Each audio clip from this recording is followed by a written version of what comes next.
noite, que a paz e a presença do Senhor esteja sobre a sua vida, trazendo aqui com a mensagem da palavra de Deus, alimento espiritual para o seu espírito, e que nós, como grupo de propósito, como povo de Deus, como igreja do Senhor Jesus, possamos ser edificados nessa noite, através da palavra do livro de Atos, através do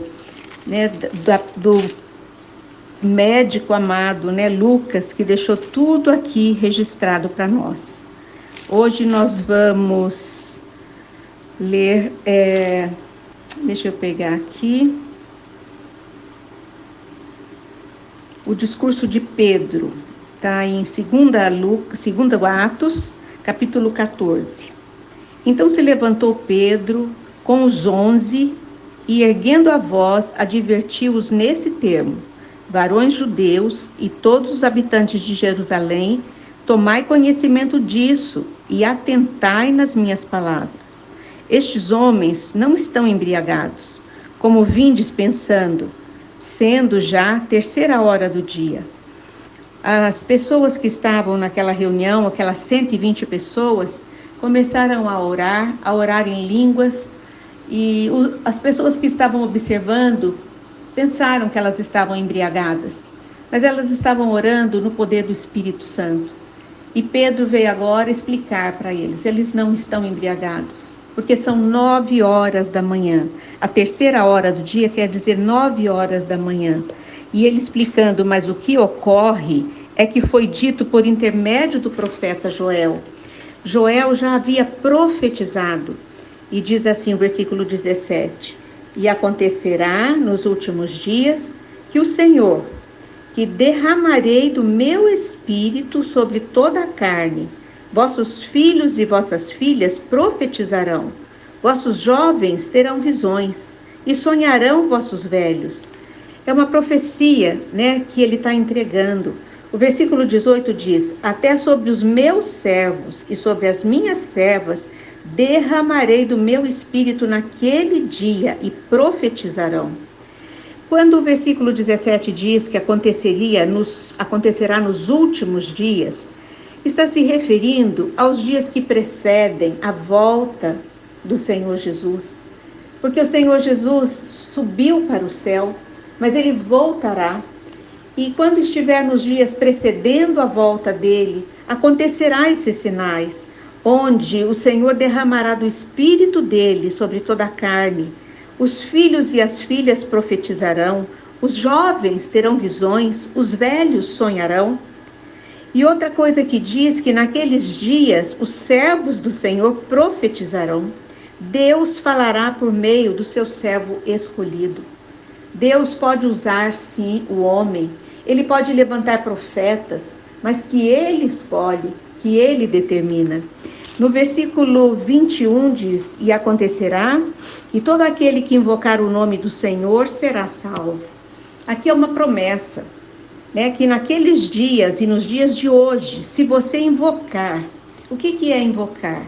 Se você clamar, se você chamar, se você se empenhar no nome do Senhor Jesus Cristo, você será salvo. Você será salvo da morte eterna. Você será salvo da separação com Deus, que através dos nossos pecados nós somos separados. Quando nós clamamos por Jesus Cristo, nós podemos ser salvos.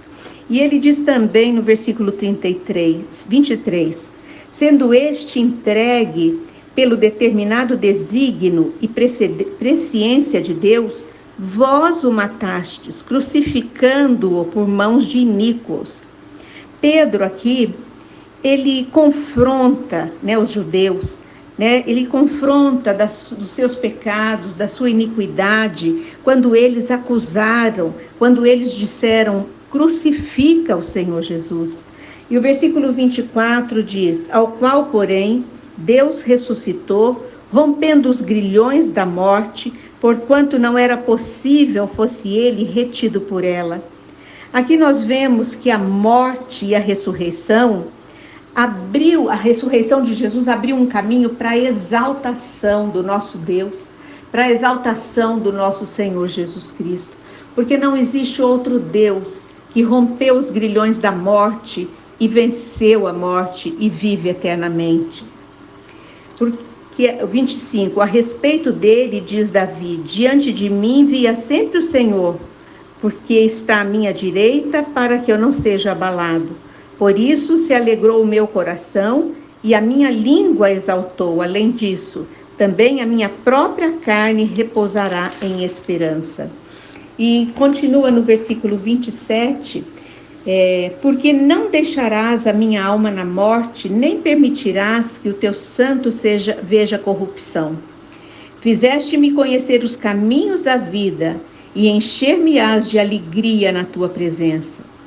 Irmãos, seja-me permitido dizer-vos claramente a respeito do patriarca Davi, que ele morreu e foi sepultado, e o seu túmulo permanece entre nós hoje ainda. Aqui nós podemos ver que Paulo está falando, da diferença que existe entre o túmulo, do Senhor Jesus e o túmulo de Davi. O túmulo do Senhor Jesus continua vazio. E o túmulo de Davi, nós podemos apontar para ele. Nós podemos ir lá e comprovar que o corpo de Davi está lá. Sendo, pois, profeta e sabendo que Deus lhe havia jurado que um dos seus descendentes se assentaria no seu trono.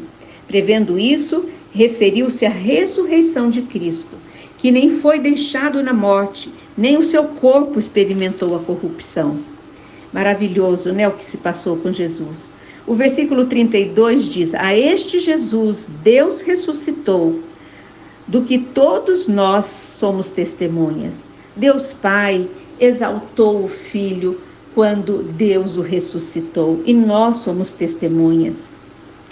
O versículo 33, exaltado, pois, à destra de Deus, sendo recebido do Pai a promessa do Espírito Santo, derramou isso que vedes e vistes. Refere-se à autoridade, à majestade do Senhor Jesus, dele se encontrar à destra, à direita do Pai. Porque Davi não subiu aos céus, mas ele mesmo declara, só Jesus subiu aos céus. E encerrando, diz no versículo 36, esteja absolutamente certa, pois toda a casa de Israel, de que a este Jesus que vós crucificastes, Deus o fez Senhor e Cristo. Deus exaltou mais uma vez o Senhor Jesus através da ressurreição e através de colocá-lo à sua destra. Que o Senhor possa tocar profundamente no seu coração com esta palavra, que esta palavra venha trazer diferença na sua vida, onde nós aprendemos que a diferença que existe no túmulo de Davi e no túmulo de Jesus é que o túmulo de Jesus está vazio e que Jesus está onde? À direita do Pai, sendo honrado e glorificado pelo Pai. Que o Senhor te abençoe, te dê maturidade espiritual, abra os teus olhos espirituais, os teus ouvidos para ouvir essa palavra. Em nome de Jesus que eu oro. Amém. Boa noite, até amanhã nesse mesmo horário.